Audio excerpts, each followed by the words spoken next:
শুরু হয়ে গেছে বহু প্রতীক্ষিত টিটিএডিসি নির্বাচনের ভোট গণনা। পাহাড়ের শাসন ক্ষমতা কার দখলে যাবে তা নিয়ে এখন টান টান উত্তেজনা। তবে এবারের নির্বাচনের লড়াইয়ের ময়দানে 173 জন প্রার্থী থাকলেও আকর্ষণের কেন্দ্রবিন্দুতে রয়েছে বিজেপি ও তিপ্রামথা।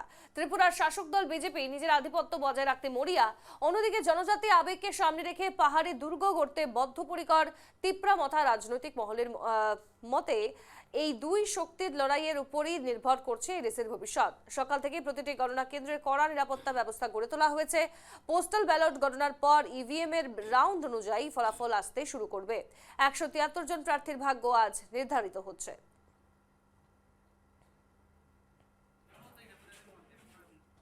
আমরা এই মুহূর্তে একটু সরাসরি নজর রাখবো পাহাড়ের দিকে, সরাসরি যুক্ত হব প্রতিনিধি কিশোর রঞ্জন হোর আমাদের সঙ্গে যুক্ত। কিশোর, আমরা জানি যে নির্বাচন হয়ে গিয়েছে পাহাড়ে কয়েকদিন আগে এবং তারপর আজ হচ্ছে ভোট গণনা। সকাল থেকে ভোট গণনা চলছে, 173 জন প্রার্থীর ভাগ্য নির্ধারণ হবে আজ। তবে কি মহল এই মুহূর্তে কতটা কে কত দমে এগিয়ে রয়েছে কি জানতে পারছো? পাহাড়ের মানুষ কাকে চাইছেন এবার? একেবারে সোনালী, দেখো, বহু প্রতীক্ষার পর কিন্তু আজ সকাল 8টা থেকেই ভোট গণনা শুরু হয়েছে এবং শুরুতে কিন্তু পোস্টাল ব্যালটের সেই গণনাটি শুরু হয়। তারপর ইভিএম স্ট্রং রুম থেকে বের করে কিন্তু কার্যত সেই সেটি গণনা শুরু করা হয় এবং ইতিমধ্যে ফার্স্ট রাউন্ড হয়ে গেছে। আমি বর্তমানে আছি কাঞ্চনপুর, উত্তর জেলার কাঞ্চনপুর দ্বাদশ শ্রেণী বিদ্যালয়ে। সেখানে 1 এবং 3 মানে দুটি আসনে সেখানে গণনা চলছে এবং প্রথম রাউন্ডে 1 নং যেটি আসন রয়েছে সেটিতে তীব্রমতা এগিয়ে রয়েছে, বিজেপি রয়েছে দ্বিতীয় স্থানে এবং 3 নম্বর যে আসন রয়েছে সেটিতে বিজেপি এগিয়ে রয়েছে এবং সিপিআইএম দ্বিতীয় স্থানে রয়েছে, তীব্রমতা রয়েছে তৃতীয় স্থানে। এবং যত মোটামুটি ধারণা করা হচ্ছে যে দুপুর 12টা থেকে একটা ভেতরে কিন্তু সেই গণনা সম্পন্ন হবে এবং বিভিন্ন জায়গায় আমরা দেখেছি। তাছাড়া ঊনকোটি বলি, ধলাই, খোয়াই এলাকাতে কিন্তু তীব্রমতা এবং বিজেপির মধ্যে কিন্তু কার্যত লড়াই হচ্ছে। যদিও তারা বিধানসভায় শরিক থাকলেও কিন্তু এডিসিতে অর্থাৎ যে সেখানে কিন্তু তারা কোনো ধরনের সমঝোতা করেনি, তারা কিন্তু পৃথকভাবে লড়াই করছে এবং তাদের মাঝেই কিন্তু সেই লড়াইটা চলছে। তবে তারা বলবে কিন্তু সময় মাত্র কয়েক ঘন্টার ব্যবধান রয়েছে এবং ইতিমধ্যে যাতে করে কোনো ধরনের বিশৃঙ্খলা বা কোনো ধরনের মানে সমস্যার সৃষ্টি না হয় তার কারণে কিন্তু বিভিন্ন জেলায় এক প্রকার সবকটি জেলায় কিন্তু 166 অর্থাৎ কারফিউ লাগু হুম। করা হয়েছে এবং বিভিন্ন ভাবে কিন্তু যারা পুলিশ টিএসআর দিয়ে কিন্তু আঁটোসাঁটো নিরাপত্তা ব্যবস্থা গ্রহণ করা হয়েছে কাউন্টিং হল সহ কিন্তু আশপাশের এলাকাগুলিতে এবং বিভিন্ন দোকানপাট আমরা দেখেছি যে কাউন্টিং হলের আশপাশের দোকানপাট কিন্তু করে রাখা হয়েছে যাতে করে নির্বিঘ্নে সেই গণনাটুকু সম্পন্ন হয়। আমরা খানিকটা কথা বলার চেষ্টা করব যে এই এলাকার একজন বিশিষ্ট সাংবাদিক, তিনি পাহাড় থেকে সব জায়গায় ঘুরিয়ে বেরিয়েছেন। দাদা, এই যে নির্বাচনটা হলো বহু প্রতীক্ষার পর বা যে ভোট গণনা চলছে, এবারে পাহাড়ের কোন দলের দিকে ঝুঁকতে পারে, বিক্রমতা না বিজেপি, বা সামগ্রিক ব্যাপারটি কি বলবেন?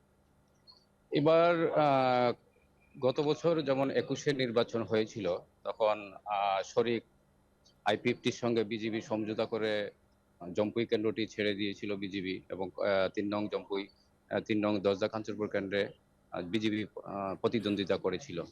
তো সেখানে শৈলেন্দ্রনাথ জয়ী হয়েছিলেন। এবারও তিনি কাঞ্চনপুরের 3 নং আসনের প্রার্থী। প্রথম রাউন্ডে তিনি এগিয়ে আছেন। দামচন্দ্রা কেন্দ্রে প্রাক্তন ইএম ববরঞ্জন রিয়াংতি প্রমতার ক্যান্ডিডেট নিয়েও এগিয়ে আছেন। তবে 21-এর তুলনায় যেমন পাহাড়ের মিশ্র প্রতিক্রিয়া আমি দেখেছি। আমি তো বিভিন্ন প্রত্যন্ত অঞ্চলের বুথগুলি কভার করতে গিয়ে দেখলাম অন্যান্য বছরের নির্বাচন এবং এই বছরের নির্বাচন, বিশেষ করে কাঞ্চনপুর বা উত্তর জেলার যে প্রেক্ষাপট আমি বিশ্লেষণ করে দেখলাম, এখানে নির্বাচন অনেকটা নেট টু নেট ফাইট এবং রেজাল্ট শিট আমরা প্রথম রাউন্ডে যা দেখতে পেলাম তাও দেখা গেছে যে প্রথম প্রার্থীর সঙ্গে দ্বিতীয় প্রার্থীর পার্থক্য খুবই সামান্য, যেটা খুব তাৎপর্যপূর্ণ। শেষ হাসি কে আসবে সময়ই বলবে।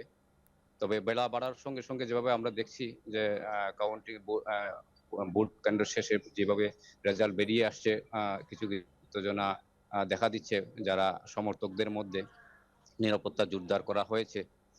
উত্তর জেলাতে 3টি কেন্দ্র রয়েছে।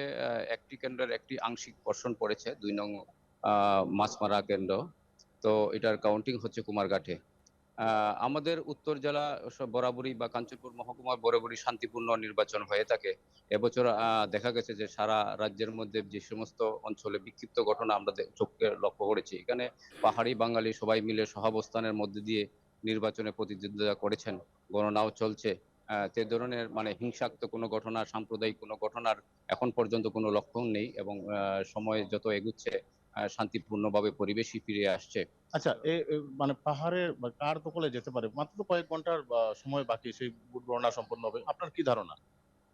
আসলে এটা তো বলা মুশকিল, কারণ প্রথম প্রার্থী যে জয়ী হবেন এবং যিনি পরাজিত হবেন তাদের সঙ্গে পার্থক্যটা, ব্যবধানটা খুবই কম থাকবে।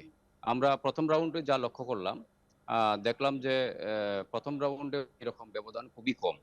তো সমতলে বিজেপি জয়ী হবেই বলে যেটুকু প্রাথমিক আমার ধারণা হয়েছে। আর ১ নং জম্পুই দামচড়া ক্যান্টনমেন্ট ফাইট হবে, তবে মথার দিকেই পাল্লা ভারী, এটাই আমার ধারণা হচ্ছে, পাহাড় ঘুরে যতটুকু আমার আইডিয়া হয়েছে আর কি। তো দেখা যাক সময়ে কি হয়, কিছুক্ষণের মধ্যে সব পরিষ্কার হয়ে যাবে। একেবারে সোনালী, তুমি যেটা শুনলে, হুম। আমরা খানিকটা কথা বলার চেষ্টা করব। যিনি এখানকার পেয়েছি আমরা, যে অতিরিক্ত পুলিশ সুপার, তার সাথে একটু আমরা কথা বলার চেষ্টা করবো যে কি ধরনের নিরাপত্তা রয়েছে, বা সেই রেজাল্টের পর কোনো ধরনের সমস্যা হতে পারে কি।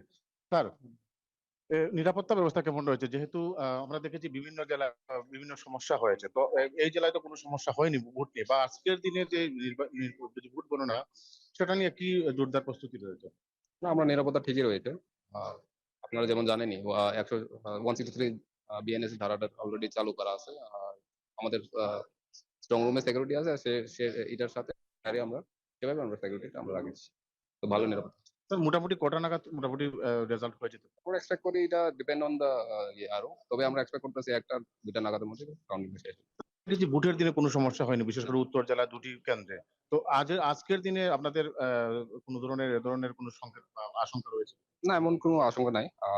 তবে আমরা সিকিউরিটি অ্যারেঞ্জমেন্টটা যে আছে এটা আছে। তো আমরা আশা করি সেভাবে, যেভাবে আমরা কাউন্টিং এর ভোটিং এর দিনে যেভাবে আমাদের নিরাপত্তা ছিল, আজকে আমরা সেভাবে রাখবো। আর আশা করি এটা পিসফুলি শেষ হবে। ফোর্সের ক্ষেত্রে কি কি ব্যবস্থা রয়েছে? না, এটা রয়েছে আমাদের ফোর্স, সাফিসিয়েন্ট ফোর্স আছে গ্রাউন্ডের মধ্যে। আর থানারাও মোবাইল পেট্রোলিং চলছে এখন, আর চেক স্পিডও রাখা হচ্ছে।